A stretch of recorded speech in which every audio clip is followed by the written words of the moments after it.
Le 10 février, une famille a été plongée dans l'horreur lorsque le véhicule de Yüksel Yakut, son fils Devrim et sa belle-sœur enceinte de 6 mois, Mila, a été violemment percuté par la voiture conduite par Pierre Palmade, qui était sous l'influence de drogue.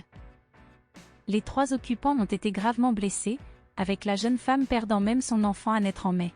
Après 5 mois d'hospitalisation, Yüksel Yakut est enfin rentré chez lui et a choisi de partager son histoire dans les pages du magazine Paris Match, publié ce jeudi 13 juillet. La décision de Yüksel Yakut de s'exprimer a été motivée par la diffusion d'images montrant l'humoriste dans une boîte de nuit de la région bordelaise, où il réside désormais. Le père de famille, profondément choqué par ce comportement, a donc décidé de prendre la parole.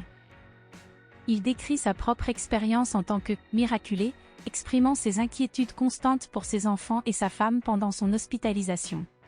De plus, il donne des nouvelles de sa belle-sœur en ces termes « Mila ne va pas bien du tout.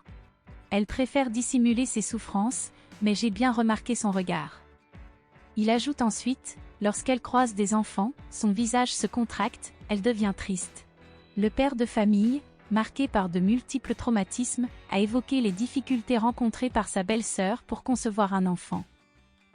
Il a partagé « Elle désirait tellement ce bébé. Tomber enceinte a été un véritable parcours du combattant.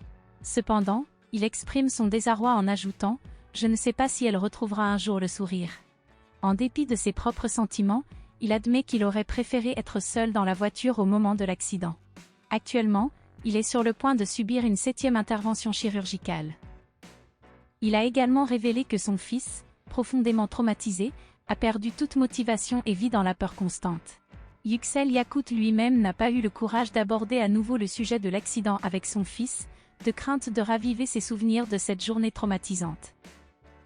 Pour sa part, il a révélé qu'il ne pourrait jamais retrouver sa vie d'avant, étant désormais confronté à des séances de kinésithérapie quotidiennes et à la prise de 12 médicaments par jour. Son corps a nécessité la pause de 48 vies pour être réparé.